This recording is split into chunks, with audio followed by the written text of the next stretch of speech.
10天之内过不去，就会被冻住。我冻住了怎么办？La tormenta cada vez era mayor, la nieve iba cayendo de los lados y la tienda iba cada vez siendo más pequeña. No, they're coming our way, they're going to shoot at us. Creo que el coraje no es una virtud exclusiva de las grandes personalidades.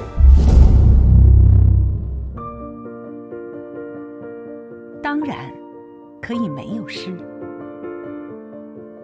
不过是雎鸠离了河中之洲，秦时月照不到汉时关。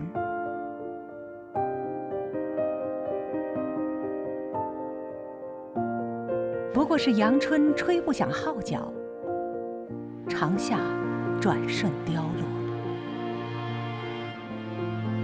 不过是浮云在不懂游子心意，苍苔也不必长上我们的嘴唇。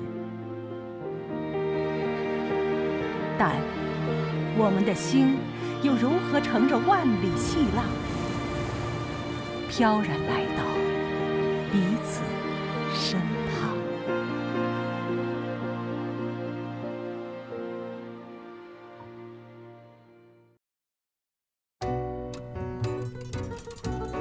Y estas son fotografías de un fotógrafo uruguayo, Toti Monzón, preparadas por Nacho Naón, que reflexionan sobre el paisaje natural del Uruguay, sobre un área protegida muy especial en el este de Uruguay, en el departamento de Rocha, que es muy hermosa y son pequeños detalles de la naturaleza y que es su faro. This is the lighthouse of Cabo Polonio, this protected area that I'm really fond of. It's really beautiful and I like the colors of the picture. Este faro ayudó a los navegantes a transitar las aguas muy peligrosas del Atlántico Sur y creo que simboliza nuestra conversación sobre el coraje, sobre la fuerza. El coraje de los navegantes, el coraje de los pescadores que se animaron a vivir en estas zonas tan alejadas del mundo y de descubrir nuevos lugares.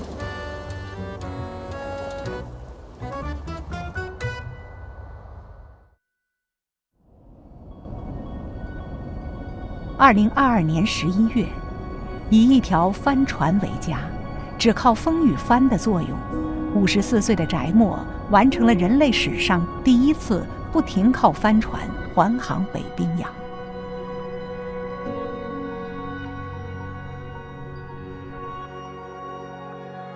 当航海已非生存必须，远航人要找寻什么？多数时间，他甚至看不到陆地。但也许伴随着每天的日出，他的灵魂中都会出现一个新大陆。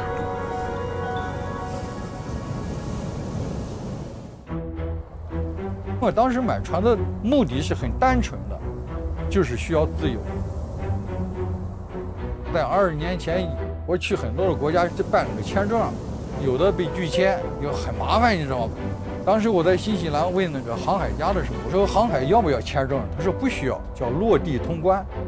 哎，我说这挺好，我脑袋一热就买了一艘船。我买完船以后特后悔，你知道吗？当时那个帆给撕开了，然后脚底板子还他妈划一道口子，还自己按缝针。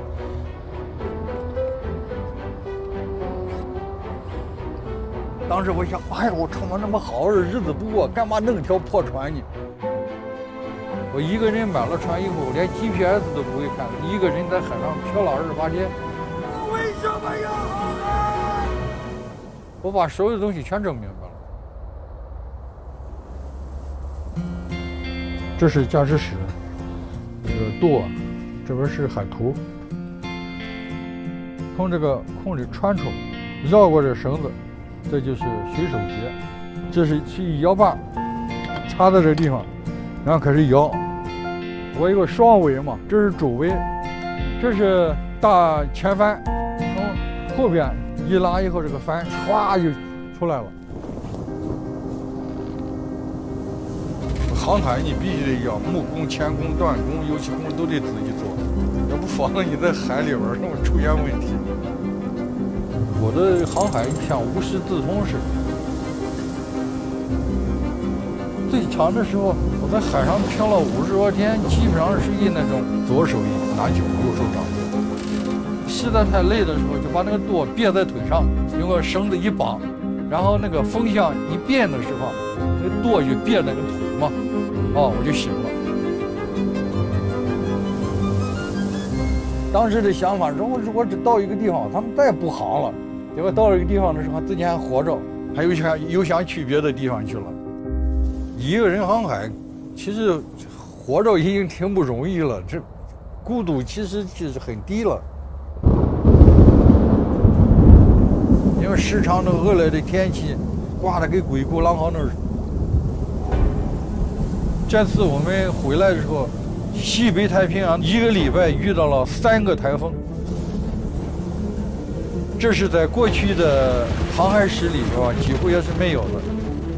这是航行里边是非常可怕的嘛，因为它是正面过来的嘛，我们又只能往南走，北纬的5度之间，这样的话它不会超过5度的嘛，所以说我还是比较运气能回来嘛。让你看一下这个路线哈，这是东北航道，这是西北航道，加在一起他们叫死亡航道。这是世界上最难航的一个路段了，这个地方阴森森的，再加上冰，就感觉有点像看到全是墓碑的感觉。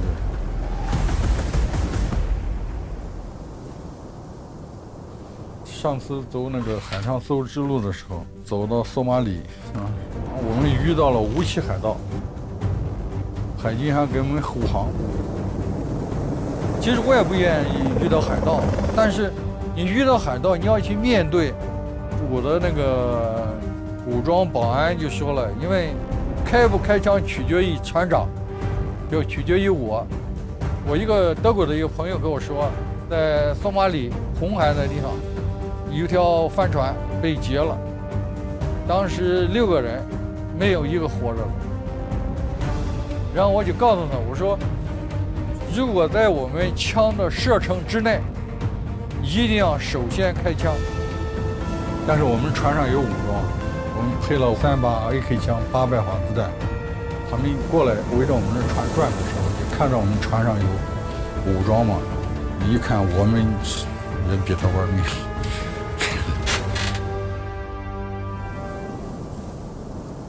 可能因为我接触的比较早，因为大家认为我是成了异类了。其实人与人之间那种关系啊，就没有我和自然这么融洽，就更能释放我的兴趣。有次过年，我见过上百条的海豚在我面前，在我的船前后拥的时候，跟他们一块玩，一块叫，然后有时跳起来，我感觉有点像看春晚一样的。哇，真漂亮！就赶紧想想，你说谁能像我一样来享受这种？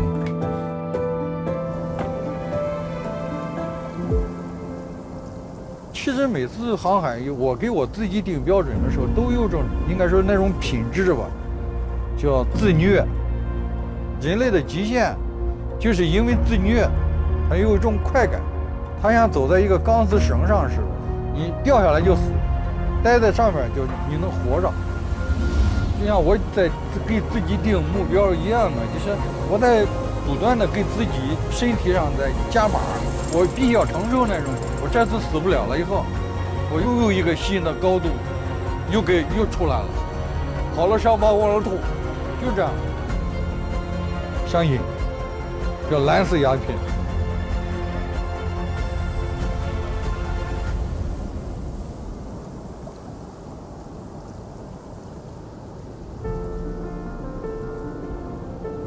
从明天起，做一个幸福的人，喂马劈柴，周游世界。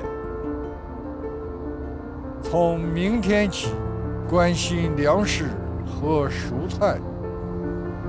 我有一所房子，面朝大海，春暖花开。陌生人，我也为你祝福，愿你有一个灿烂的前程，愿你有情人终成眷属，愿你在尘世获得幸福。我只愿面朝大海，春暖花开。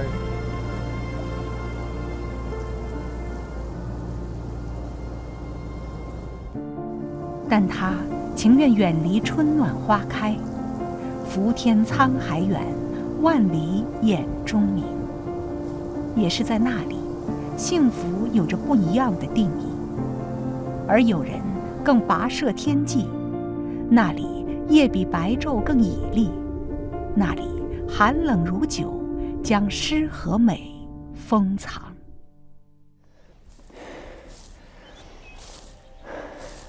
Yo empiezo a escalar los 14-8000 y mi primer 8000 fue en el año 2001 y en aquel momento no pensaba en terminar los 14-8000. Pero cuando hago el K2 en el año 2004, que ya era mi séptima montaña de 8000 metros ahí en el Ecuador, es cuando empiezo a pensar, ¿por qué no? Quizás me puedo plantear escalar los 14-8000. Fue entonces.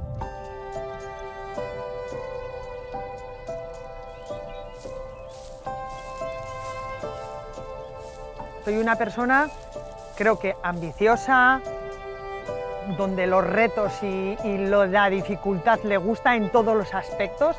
Las cosas fáciles me aburro enseguida, si las supero muy rápidamente, enseguida quiero pasar de página y dedicarme a otra cosa. Entonces, parte de esa personalidad que yo tengo, de esa ambición, de ese conocer, de esa insatisfacción constante, creo que alenta a que sea lo que soy.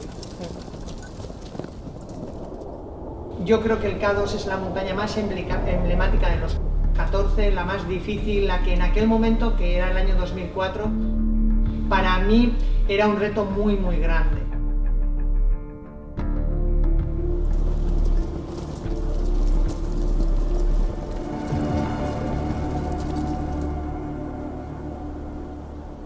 Vamos a ver a dónde se llega.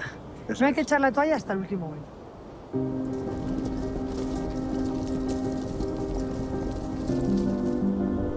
Pero en el K2 lo pasamos muy mal. Cuando escalas una montaña de 8000 metros son condiciones abruptas y duras, ¿no? Al final, el poder escalar en esa altura, el clima es muy variable. Uno de los factores más importantes a la ascensión de una montaña de 8000 metros no es solamente que lleves gran equipación, sino que tienes que controlar y tienes que conocer muy bien el clima que hay en esas montañas.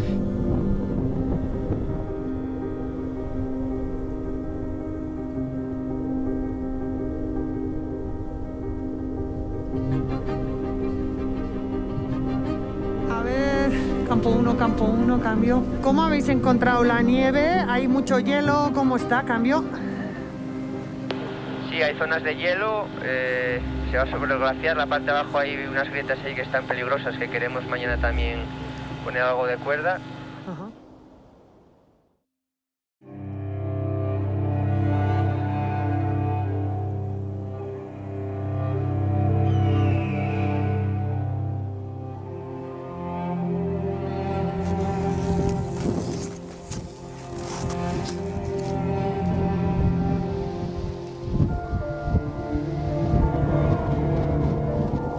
El descenso del K2 fue muy complicado.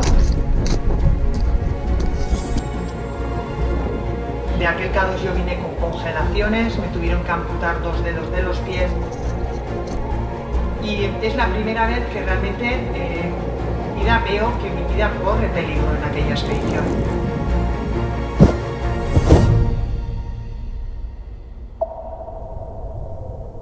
Pero nunca pensé en dejarlo. Creo que los alpinistas y los montañeros, es difícil que otras personas nos entiendan como diciendo ¿cómo puedes decir esto? ¿Cómo puede ser que te hayas jugado la vida, que casi pierdes la vida y que quieras continuar? A ver, yo cuando estoy practicando alpinismo me siento muy libre.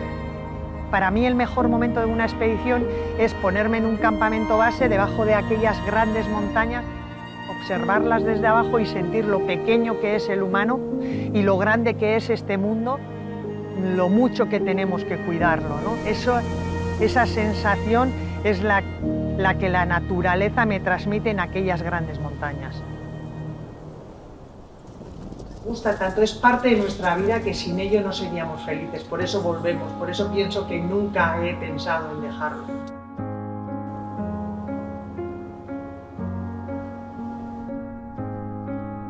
Yo amo los mundos sutiles, ingrávidos y gentiles, como pompas de jabón. Me gusta verlos pintarse de sol y grana, volar bajo el cielo azul, temblar súbitamente y quebrarse. Caminante, ¿son tus huellas el camino y nada más? Caminante, no hay camino, se hace camino al andar.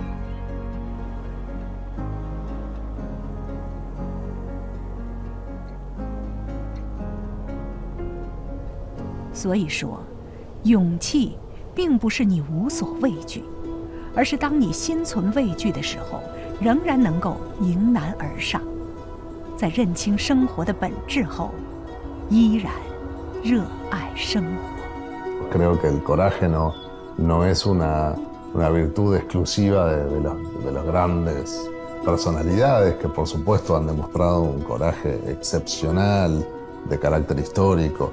Pero después creo que el coraje forma parte de los seres humanos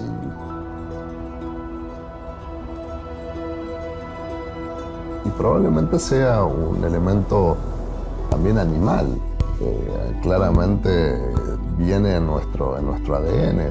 Somos animales pensantes, pero tenemos esa capacidad de tomar riesgos, de aventurarnos a nuevas situaciones, porque se necesita de esa fuerza para que sea un motor de cambio en nuestras sociedades y en nuestra vida privada.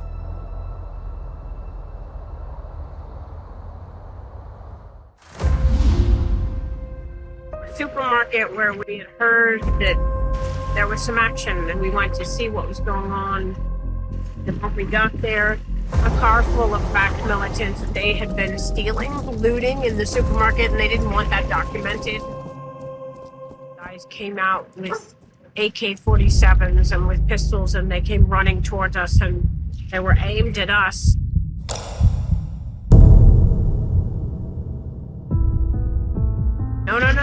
No, they're coming our way, they're gonna shoot at us, and saying, we're journalists, don't shoot us, don't shoot us.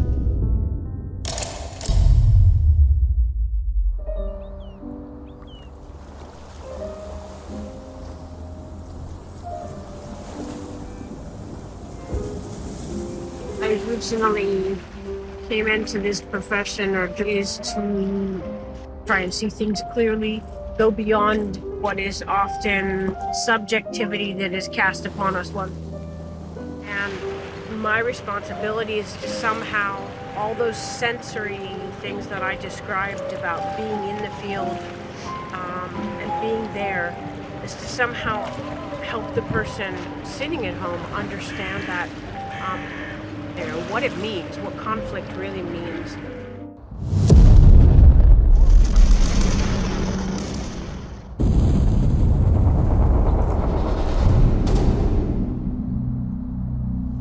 But I think I've become I have become much more cynical throughout the years.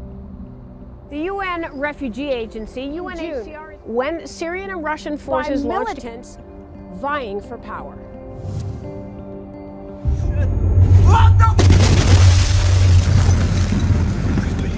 لا قذيفي قذيفي احنا قصدي المطعم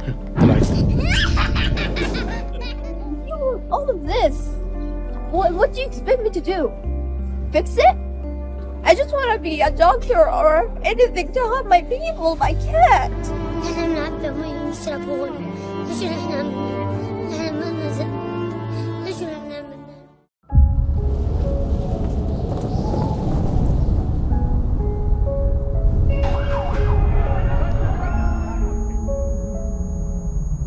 That cynicism hits in the face of war it'll never end. Never.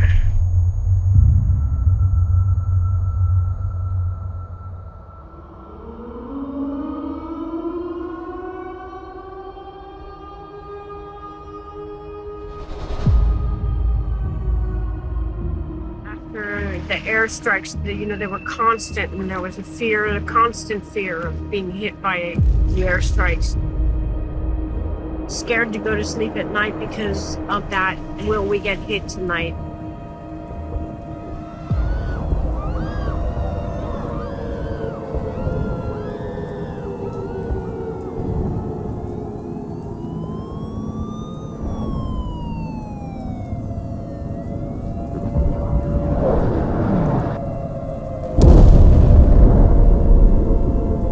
Hit close by, and we heard it, and the whole building had been shaken by the strike.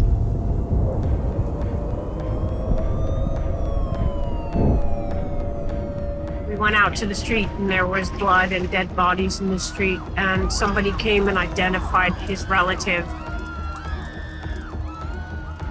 And he was so engulfed in grief that he started banging his head on an electric pole. And it was terrifying, it was shocking, everything was just so surreal and so frightening. Bombings and death and homelessness and people that are running for their lives. Why are we here? What are we doing? I mean, really, it hit me right then, like, why? Sometimes it really does hit you, like, why am I doing this job?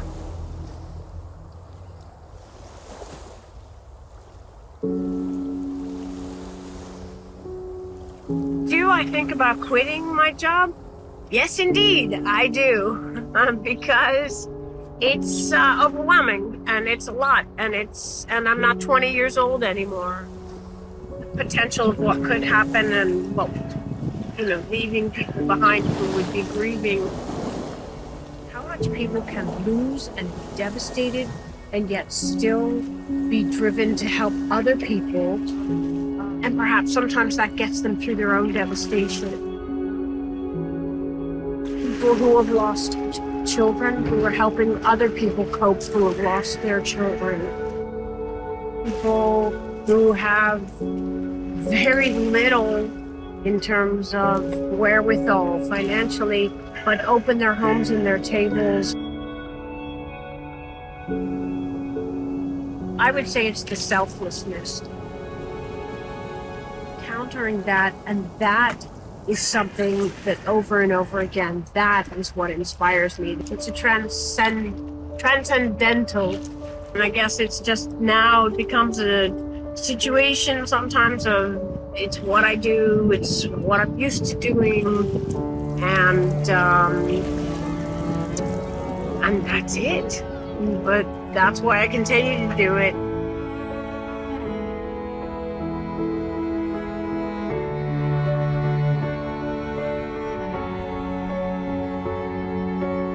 There's a belief that you have a finite number of times you can keep doing this before your luck runs out, and I'm aware of that.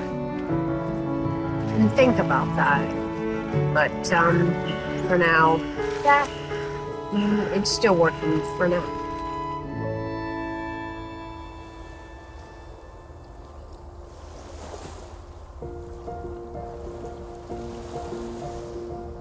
Whatever your labors and aspirations, in the noisy confusion of life, keep peace in your soul. With all its sham, drudgery, and broken dreams, it is still a beautiful world. Be cheerful, strive to be happy.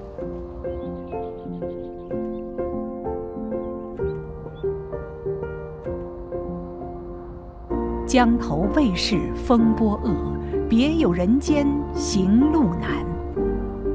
在与恐惧的无数次交手之后，有人决意坦然面对，去关心他人行路的艰难。Y sin ningún lugar a dudas, ha habido momentos en mi vida personal que también he tenido que tener mucho coraje para tomar algunas decisiones importantes que en mi vida. Y creo que siendo joven y terminando mis estudios, tenía la posibilidad de irme a estudiar a otros lugares, de continuar una vida tal vez académica. Tomé la decisión de presentarme al concurso para ingresar al Ministerio de Relaciones Exteriores de Uruguay y bueno, esa fue una decisión que cambió mi vida porque me transformó el diplomático, y eso implica vivir en otros lugares y estar expuesto a nuevas realidades y bueno, extrañar el país de uno, pero también representarlo y poder disfrutarlo a la distancia. Así que recuerdo ese momento de esa decisión como una decisión de mucho coraje. Pero hoy no me arrepiento de la decisión tomada, sino que estoy muy contento de estar aquí.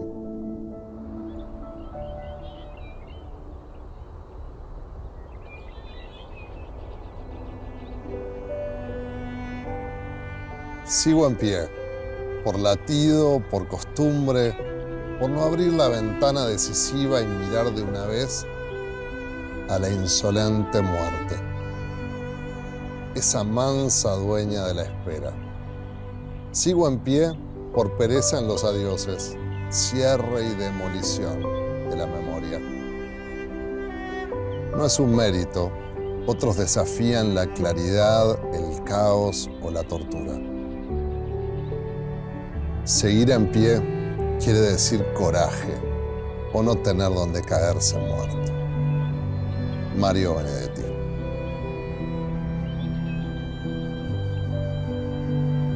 在清澈的碧波与金色的阳光之间，不安分的帆儿追赶着风暴，在对未知之境的进发里，他瞥见幽深的黎明，看到古老的昨天，看到不能领悟的一切，去听见孩子的呼喊，在火的吟唱和烟的舞蹈，为焚毁的土地讲述战争的故事。启程吧，但愿你的道路漫长，充满奇迹，充满发现。 كتبت أحبك فوق جدار القمر أحبك جدا. It would lead to a place filled with treasure, not earthly gold, but another wealth to measure. 金风玉露一相逢，便胜却人间无数。 I love thee to the level of every day's most quiet need by sun and candlelight. Mi alma no se contenta con haberla perdido, aunque este sea el último dolor que ella me causa, y estos sean los últimos versos que yo le escribo.